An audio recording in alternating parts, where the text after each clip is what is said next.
பொத்தேரியில் சாலையோர ஆக்கிரமிப்பு கடைகளை அகற்றி நெடுஞ்சாலைத்துறையினர் மற்றும் காவல்துறையினர் அதிரடி நடவடிக்கை. செங்கல்பட்டு மாவட்டம் மறைமலைநகர் நகராட்சிக்கு உட்பட்ட பொத்தேரி பகுதியில் ஜிஎஸ்டி சாலையில் ஆக்கிரமிப்பு கடைகளை அகற்ற வலியுறுத்தி தமிழ்நாடு வியாபாரிகள் சங்க பேரவை சார்பில் பொத்தேரி சூர்யா தலைமையில் கடந்த சில தினங்களுக்கு முன்பு கவன ஈர்ப்பு ஆர்ப்பாட்டம் நடைபெற்றது.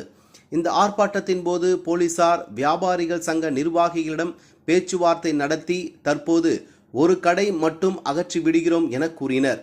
பின் திங்கட்கிழமைக்குள் அனைத்து ஆக்கிரமிப்பு கடைகளும் அகற்றப்படும் என போலீசார் உறுதியளித்தனர்.